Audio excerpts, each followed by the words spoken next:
Try this again.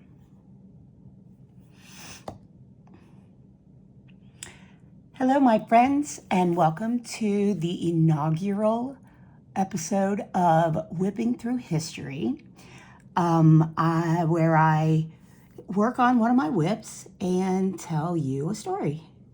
And I think I've got a really good one today. It's one of my favorite figures in history.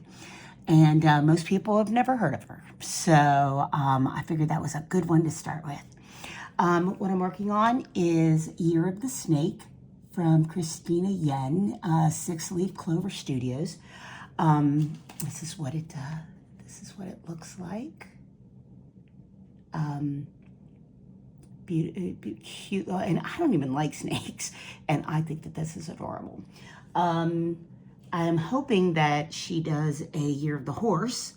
Of course, in the Chinese zodiac, it's a lunar new year, not a calendar year, or a lunar cycle. So the next year will not begin until the sort of the beginning to middle of February this year. So they did a year. I do know that she did a Year of the Dragon for last year's. This year's, of course, was Year of the Snake. I haven't seen a Year of the Horse yet, so I'm hoping that they do one. So I'd like to see what that looks like, and maybe I'll work on that. So, because I don't really believe I have any other horses. So, anyway. So let's get going here. I'm to an area, I'm almost done. This is the last corner of it here. I'm to a bunch of color blocking. So I'll be doing a bunch of color blocking while telling this story. So this is the story. Oh my goodness. This is the story of Bridget Biddy Mason. Now, she was born Bridget. Somewhere in the in her life, people started calling her Biddy, and she was born in Hancock County, Georgia, on August 15th, 1818. She, of course, was an enslaved person. And therefore, we're not 100% sure that that really is the place that she was born, or the day she was born. Because of course, why in the heck would they keep the birthday of an enslaved person? You know, what would make them want to do something like that, right? Don't get me started. History of women and people of color and people keeping track of their actual, significance in history is pretty low. So we're okay. I'm just gonna get going because, like I said, I could get on a total soapbox here. So anyway, that is the kind of the accepted place and date of her birth. She was, of course, born to enslaved people, and as a child, she was separated from her family and sold. That was pretty common practice at the time. You didn't necessarily keep families together. It was a way of isolating people, or trying to keep spirits down. And also, if you've got children that you're raising, perhaps you'd want to escape to try to better everybody's lives. And if you didn't have if you didn't have children to worry about like that, perhaps it was easier to keep you in line. So, she was sold away as a child. She changed hands many times. We don't know how many, to whom, and that sort of thing is just not, wasn't kept a record of. But what we do know is that at one point in time, she was owned by a man named Robert Smith, and he gifted Biddy and several other enslaved persons to his cousin, Robert Marion Smith. And this was in Mississippi. She had spent a lot of her childhood, her teenage years, being trained as a midwife, and also to be a nurse, herbal remedies, and of course, because there weren't a lot of actual medicines. So most people were taken care of with herbs and I guess what people would consider, old wives' remedies and tales and that sort of thing.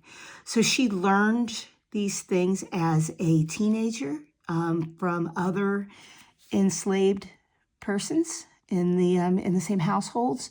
But I think one of her most valuable skills was as a midwife.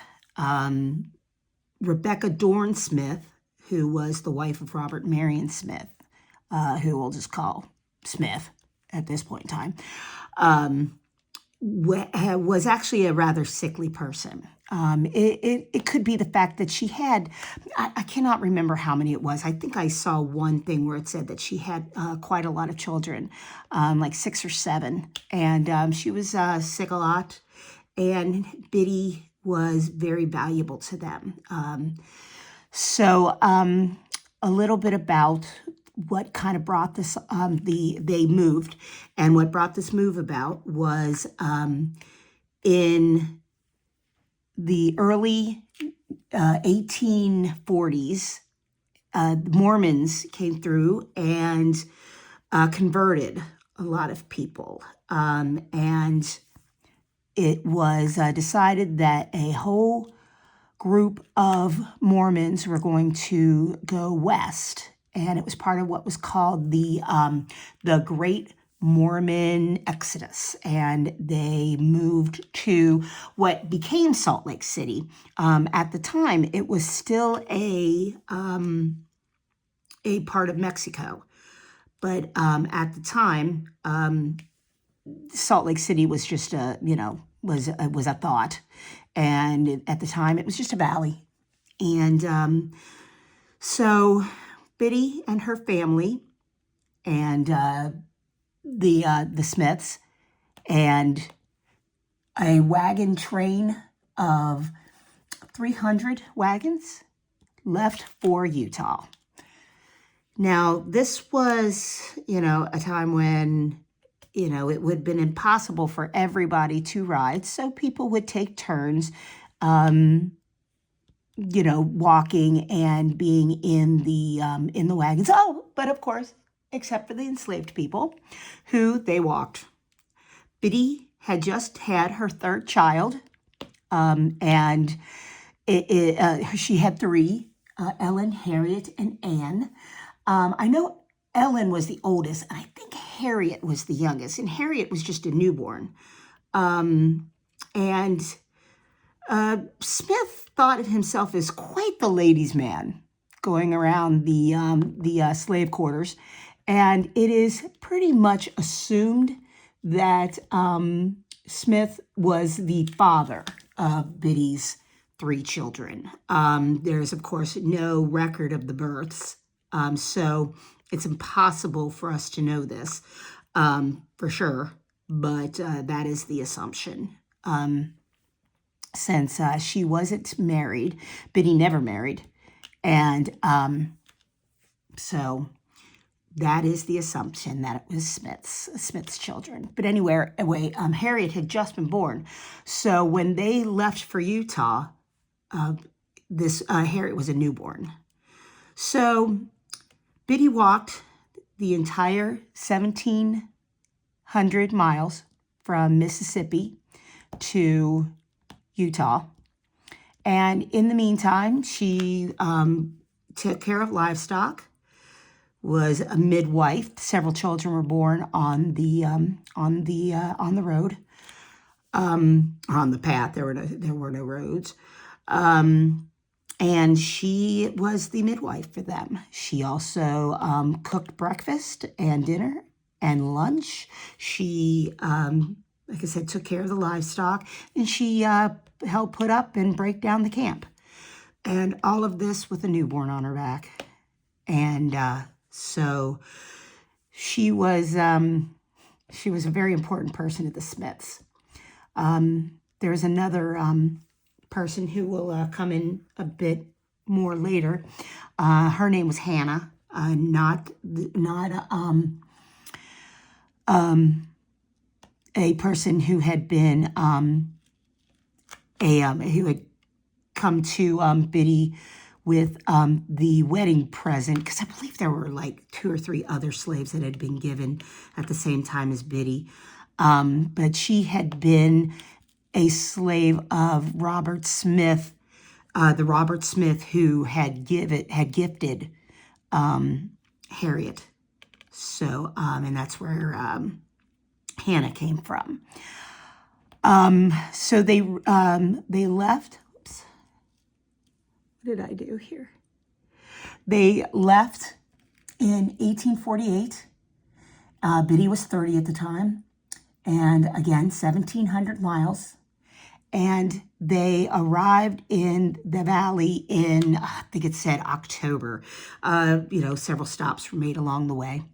And they settled there and started farming. And that's basically what Smith did, was farming. And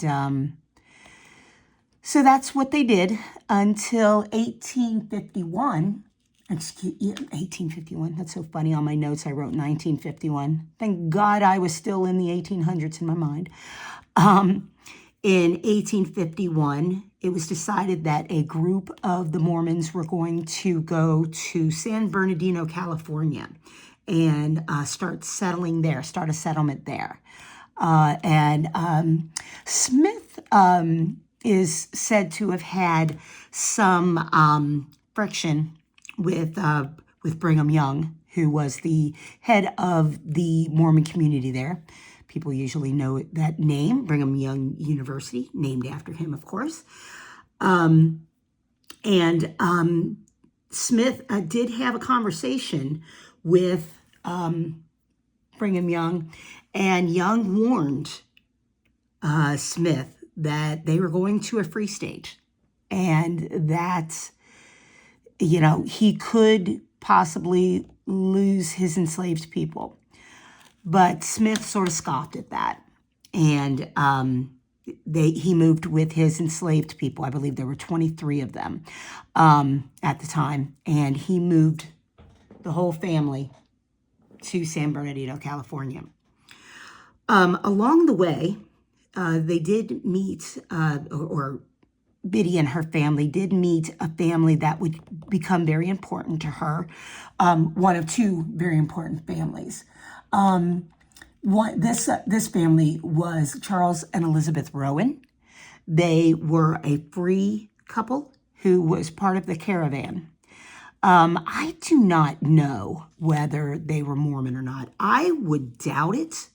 At the time, there was a bit of a schism, a split in the Mormon church. And it mainly, one of the main things had to do with slavery. It used to be that basically it was thought that, slavery was okay, and you did not interfere with anybody else's slaves, but also you did not mistreat them. But then there started to be a bit of a schism between factions in the Mormon community. Joseph Smith the Third, I believe it was Joseph Smith the Third. I'm sure of the Joseph Smith part. It's the third part. I'm not sure about. I think it was the third. He started having abolitionist leanings or anti-slavery leanings. And the Brigham Young felt that slavery was ordained by God, and he encouraged like the enslavement of Native Americans. But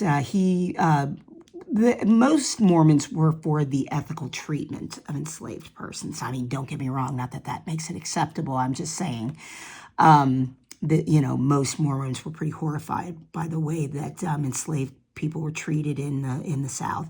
Yeah, that's all I'll say about that.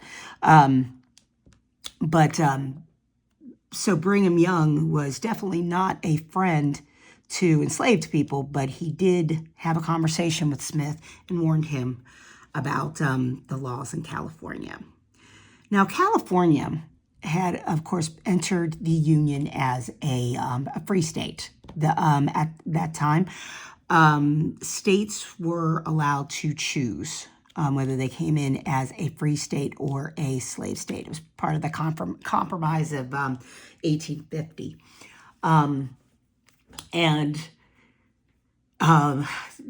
But having said that, it was anti-slavery of white people, really. The courts were definitely not friendly to freeing enslaved people.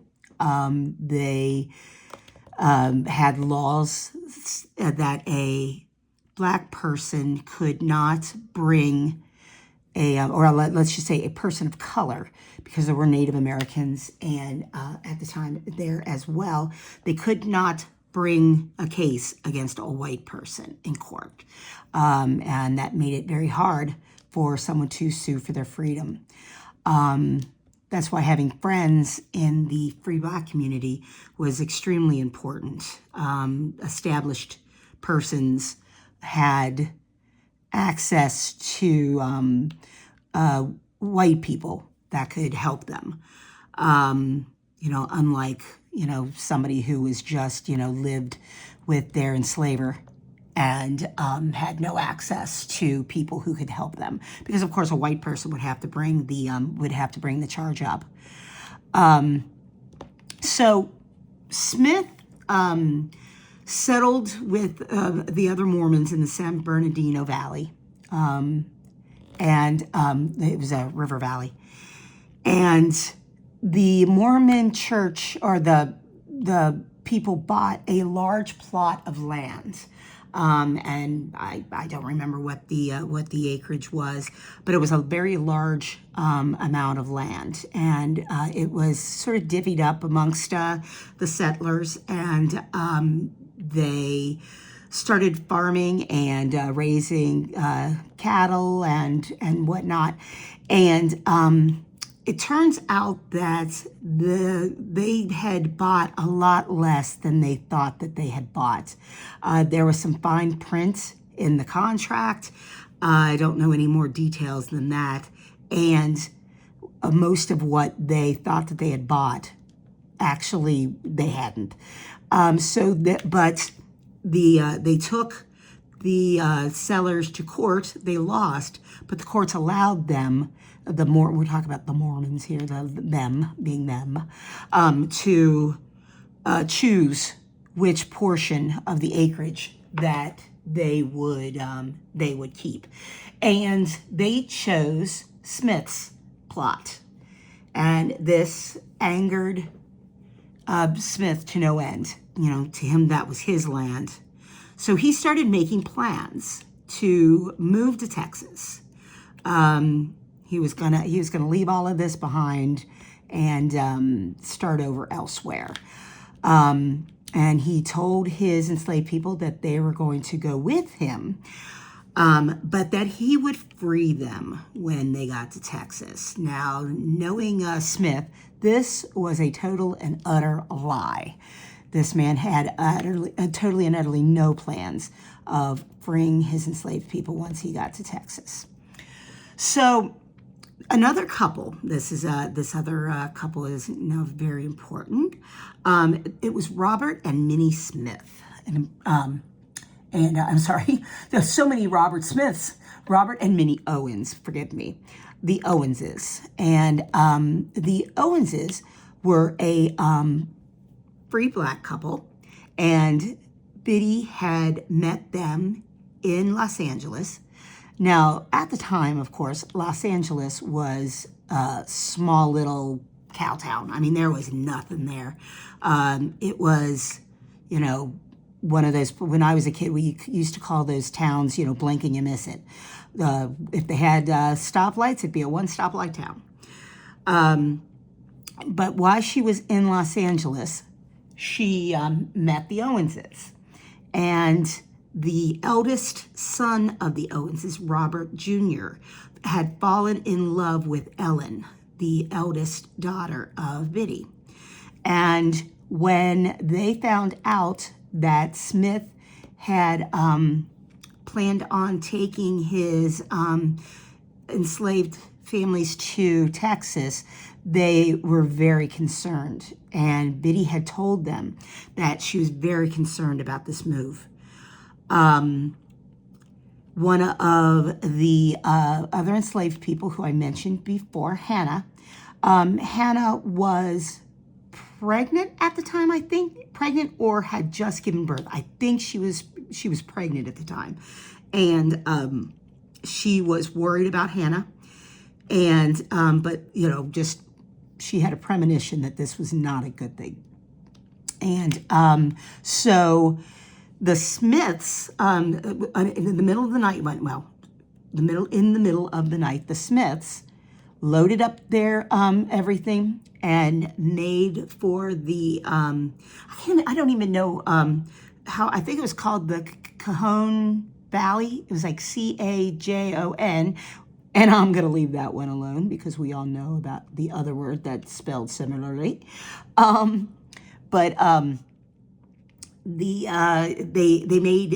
made for this canyon and decided to hunker down there until moving forward. But the Owens caught wind of where they were and told the sheriff that a person was taking enslaved people to a slave state, and that that they didn't want to go. And so these were people being, taken away against their will. And the posse was gotten together, and they made for the pass, and they caught up with Smith there, and they took everybody into, all the enslaved people into custody for their protection. The children, there were several children with this group.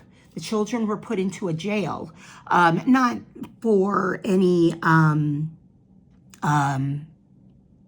for anything that they had done, but simply they were trying to protect the children from Smith. Several of those children were most likely Smiths. And so they did not want Smith claiming that, these are my children, give me my children. From what I hadn't heard this before, but from what I understand, the others were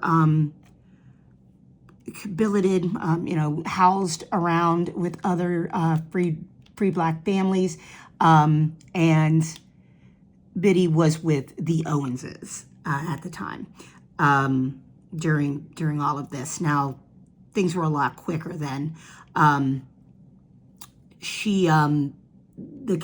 This was in, I want to say December that this started to come about, and it was in January that it came to court. Now, as I mentioned, courts and people of color were they did not mix. It was against the law to testify, a person of color to testify against a white man.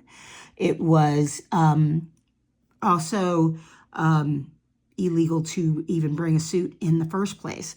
So what the judge did, and his name was Hayes, Benjamin Hayes.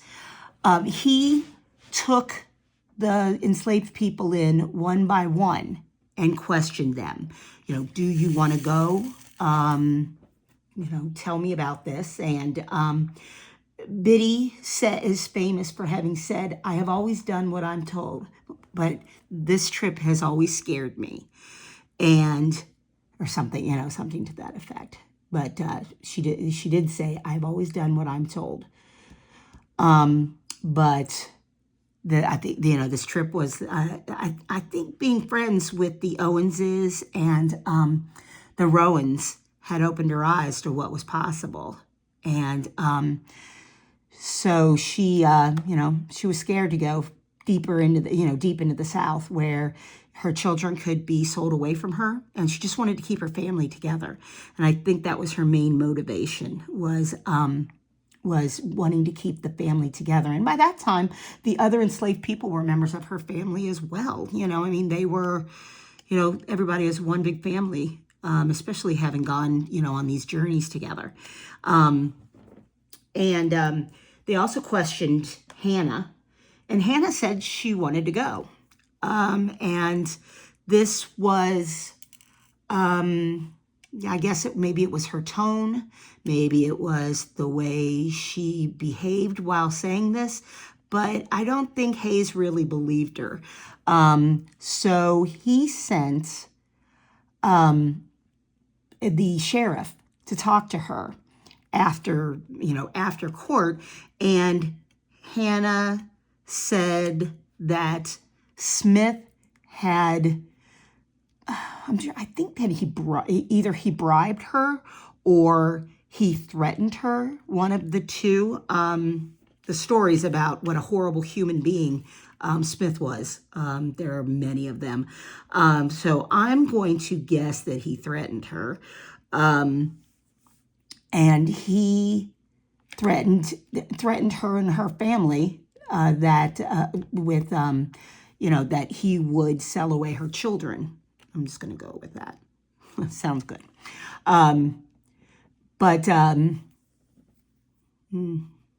Hate to say that though, because that could be a total lie. Just because I hate I hate Smith. So forget I said that. Anyway, she said that he had threatened her, and that she had to say in court that she wanted to go to Texas, but she really didn't want to go. That if they took her back to court, she would say she wanted to go, but she didn't really want to go.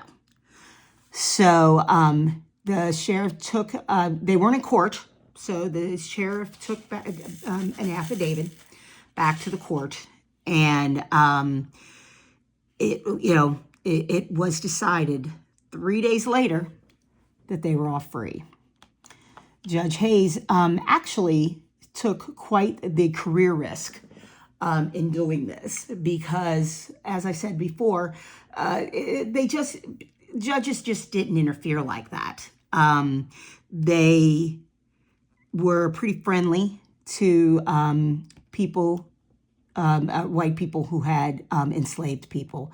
As a matter of fact, there was a law at the time that if you were drunken and idle and just sitting around, you could be rounded up and put to work. You had to work for a week.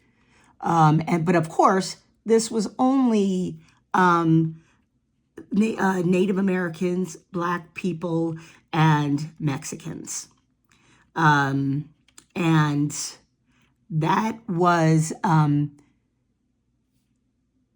a way of getting kind of around the fact that this was a free state. These laws that said that, these people helped build California, helped build that area up. And it was done with, even though it was a free state, it was done with slave labor. And then what would happen is of course, they didn't get, they had to be paid for their work. That was the law. They had to be paid for their work. And so what they would do is they'd pay him alcohol, and therefore they would be just drunk and disorderly in the streets again, because what else was there to do? There was, they were hungry, so they would just, drink it away. And so the fact that Hayes ruled in favor of Biddy and her family was actually pretty earth-shattering at the time. And as a matter of fact, Smith did not even show up for court on the last day. He made a beeline for it because he knew that part of the settlement was that Smith had to pay court costs for this. And he knew that that would be part of the verdict if his slaves were freed. So he didn't even show up for court. He already had left for Texas. And so Biddy and her family were free. And she lived with the Owenses for a time. Ellen married Robert Jr. And at the time, there was this really well-known physician named John, Stother, I think, John Stother Griffin. I don't think the middle name is important, but it was John Griffin. He was a very noted physician at the time. And he had some sort of connection to the judge. I think he may have been his brother-in-law. And he had been in court and knew that Biddy was a midwife and offered her a job. And that job paid, it was something where I think it was like $2.50 a day. And what that came out to in today's money was about $850 a week. And that, for that time, was incredible. She landed on her feet when it came to finding an employer like that. She was a very valuable person. Losing her, I'm sure, was quite a blow to the Smiths, because they would send her out as a midwife to white people, and then they would pay Smith, and so Smith got what she earned. And so Biddy was very valuable to him. So she was finally able to hone her skills and to use her skills to enrich herself. And she, at the time, living with the Owenses, would hear a lot about financial opportunities, real estate that was available. And after many, many years, she finally purchased her first plot of land on Spring Street. And right now, of course, if you know anything about LA, well, yes, anything most people know LA is, the home to the stars. But Spring Street is in the heart of the financial district now. And but at the time, of course, as I said, LA was just starting to be built. Year after year, it became bigger and bigger. And she purchased her first plot of land on Spring Street. And she told her family that they were never to sell the Spring Street property. And they didn't. Actually, the family lost the Spring Street property in the Depression. So it did stay in the family as long as it could. But then it was lost to the Depression. So she was known all around LA as a person you could go to for help. She gave medical care for free. She opened her home to families. She started a Travelers Aid Society for families. She started the first daycare for African American children. She started a school. She started the first. Was it the? It's the the AME, the African Methodist. I cannot remember the E for, but it's the AME Episcopal Church. She started the first branch of that in LA.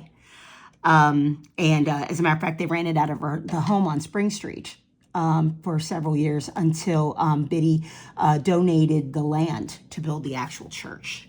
And every morning there would be a line outside her house, people lined up waiting for her, to ask her for help. And she always gave it. She was a philanthropist in a way that most people could never imagine.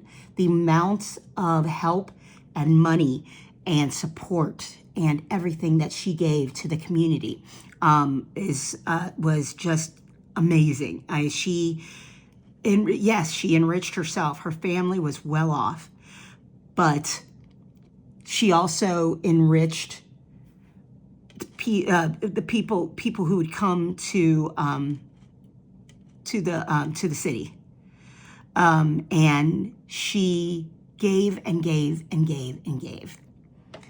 And what, as she aged, it became harder and harder for her to come to the door to greet people every morning and give help. So she would have her grandson, Robert. Ellen and Robert gave birth to Robert Owen III, who is a very well-known philanthropist in the history of LA. Much more so than Biddy was until the late 80s, the late 1980s. But Robert Owen was a well-known philanthropist, and he got it from his grandmother. But she would send young Robert, out there to greet people and apologize for her that she couldn't be out there to say hello to them. But they gave all the help that they could give. And as a matter of fact, just a sidebar. Hasn't this all but a sidebar? If you haven't noticed so yet, I'm ADHD, so I kind of jump all over the place. I was thinking about renaming this channel the ADHD Diamond Painting Crafter. But anyway, as I digress again, as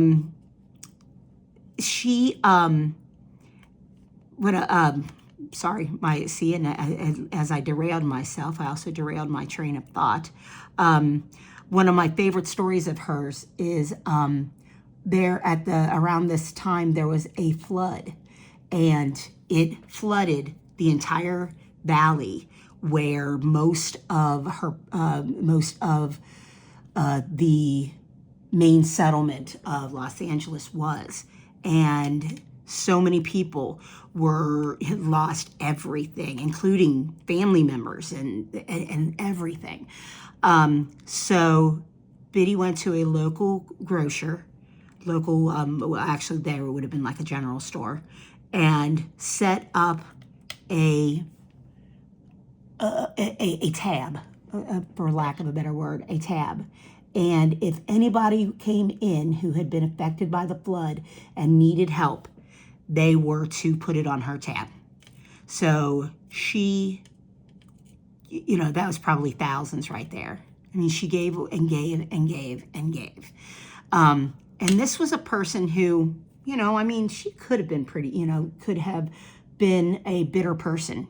She hadn't had an easy life. She finally got her hard-won freedom, and, she could have just been for her and her family. But she wasn't. She gave and she gave and she gave. And she was cherished in her community. Biddy finally passed away on January 15th, 1891. She had lived such a full life, a life spent fighting, a life spent giving, and just is a person who I admire greatly. And not much was remembered about Biddy. She was, her family lost the Spring Street property in the Depression, and though Robert Smith was a well-known philanthropist, he was still an African American, and African American histories were always forgotten. Well, usually forgotten. And so when in the 80s, there was a sort of resurgence of interest in Biddy Mason. From what I understand, it was actually her family. She still has descendants out there, and her family started putting together things to try to educate people about Bridget. And she didn't even have a headstone. She's buried in Evergreen Cemetery in LA. And she didn't even have a headstone until March 27th of 1988. And that's when Mayor Tom Bradley erected a headstone. And finally, she had her final resting place marked. Such a big person in the lives of so many people. And she didn't get a headstone until 94. That was in 88. She died in 91. Oh, I kid, 97. 97 years of laying there with no marker. But she finally got her marker. And there's been, I think there's still, where the property was, there is still these are trash drills. There is a little, I think it's like an alcove behind a building. And in there is like a courtyard. And that courtyard is considered like a park. It's like the Biddy Mason Memorial Park. And you can still go today to see that. But some of the stuff that was done to commemorate Biddy, that was dismantled when the university there, University of California, San Bernardino, we're doing some remodeling, some expansion, and the murals and that sort of thing that had been erected were taken down. And I believe that they were in the process and now it's done, or they're in storage somewhere. But there were these huge murals that showed Biddy and things that she had done in her life. So that is the story of Bridget Biddy Mason, one of my favorite people in history. I would love to be like her, someone who just gives so much. Being rich wouldn't hurt, but I do try to give, and I try to be there for people, and expecting nothing in return, just like Bridget did. And I hope that we can all be like that. We can all, give with no expectation of return. I'm going to butcher the quote, and I'll leave you with this. It's what she quoted, and this comes from Robert Owen III, because apparently his grandmother said this a lot. You cannot give with a closed hand. The open hand gives and receives with abundance. It was something to that effect. I apologize. I didn't. I should have written it down because it's kind. In my opinion, it's kind of an important quote. So, okay, my friends, that was it for me for this episode, and I hope you enjoyed that. And I'll be back in probably in a couple of weeks with another story. And in honor of Biddy Mason, I'm just going to say, please be good to each other. Bye-bye.